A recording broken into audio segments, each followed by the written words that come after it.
During the Cold War, maintaining global alignment relied on a specific logic, securing borders and loyalties through force rather than negotiation.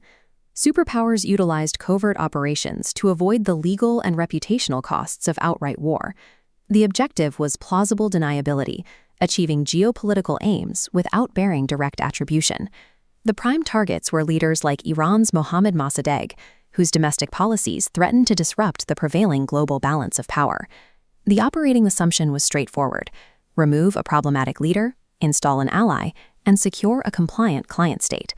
This era defined international relations not through economic leverage or diplomacy, but through the forceful imposition of preferred governments to artificially engineer hegemonic stability.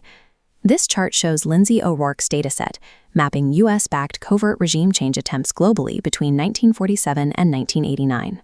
While internal documents framed these operations as immediate tactical wins, the empirical reality reveals long-term strategic failure. The vast majority did not secure lasting alliances. The mechanism driving this failure is blowback. Foreign-imposed regimes inherently lack domestic legitimacy, alienating local military and political institutions. This line graph illustrates the bivariate correlation between interventions and domestic instability, plotting a sharply rising probability of severe civil war following a regime change. Installed leaders are widely viewed as illegitimate foreign puppets, which routinely provokes armed insurgency and violent domestic backlash. A secondary consequence is the stagnation of bilateral trade between the intervening power and the target state. The inherent instability of a post-coup environment actively drives away foreign direct investment and forces multinational corporate operations to flee. Data also exposes a democratic paradox.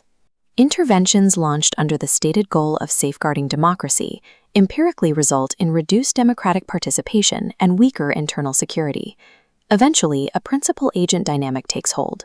Newly installed leaders are forced to abandon the hegemon's interests to appease local anger and ensure their own political survival. Covert regime change is an objectively failing strategy that destroys the intervener's security goals. As these methods faltered, the mechanism of hegemonic stability began a transition toward more structural, institutional levers. This tactical focus moved from hard power toward the structural architecture of global finance. We can observe this through Dependency Theory 2.0. The central banker has replaced the intelligence operative as the architect of regime compliance. The theater of operations now relies on the institutional architecture of international financial organizations like the IMF and the World Bank. Mathematical quota formulas allocate voting power directly based on financial contributions, resulting in a massive share held by Western powers. This specific quota distribution effectively grants a structural veto power to the United States and its closest allies over global financial lifelines. To access these funds, developing nations must accept structural adjustments. These act as a modern political ultimatum, tying financial aid to mandatory domestic policy changes. By controlling a nation's macroeconomic policy, the hegemon effectively dictates its domestic politics, achieving regime alignment without violating international laws of armed conflict. To see how this architecture operates, we examine the political upheaval following the 2022 ouster of Pakistani Prime Minister Imran Khan. Facing a severe sovereign debt crisis that pushed the country to the brink of default, Pakistan necessitated a highly restrictive $3 billion IMF bailout. This flowchart maps the IMF's conditionalities. First, removing domestic energy subsidies. Second, a transition to a market-based exchange rate. The immediate impact was massive spikes in local electricity and fuel prices, and a $2.27 billion tax hike forced upon the population.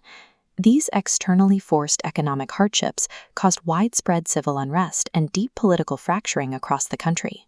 While the structural asymmetry of the IMF is an objective reality, assigning a motive of intentional scarcity remains a matter of interpretive debate among economists. Whether viewed as necessary financial medicine or intentional economic coercion, structural adjustments destabilize target regimes from the inside out, functioning identically to historical political warfare. Traditional dependency theory contains a flaw. It frames developing nations as helpless victims of Western capital, locked in a zero-sum game. In reality, the Global South actively exercises geopolitical agency, utilizing these hegemonic financial systems to fund massive industrialization. This graph contrasts the stagnant prediction of traditional dependency theory against reality, showing emerging markets successfully graduating to middle-income status despite the asymmetrical global architecture. The sheer pressure of navigating strict IMF conditionalities has forced many developing nations to build highly resilient domestic financial institutions.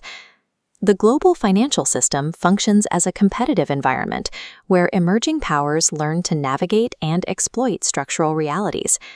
To protect their Westphalian sovereignty, nations employ hedging strategies, deliberately dividing their economic dependencies among rival superpowers. Pakistan, for instance, practices multi-alignment by balancing Western IMF bailouts against infrastructure deals through the China-Pakistan Economic Corridor. We also see the rise of alternative financial blocs, explicitly designed around non-interference, allowing states to bypass hegemonic vetoes entirely. Regional alliances are making specific maneuvers aimed at bypassing Western control, such as establishing local currency trade agreements. The ultimate goal of these multi-alignment strategies is to insulate domestic economies from the weaponization of the US dollar. The resulting transition moves from a unipolar financial order dictated by a single hub toward a decentralized and competitive multipolar landscape. Hegemonic statecraft moved from covert operations to international finance, but by relying on economic coercion, the hegemon catalyzed the exact multipolar world it sought to prevent.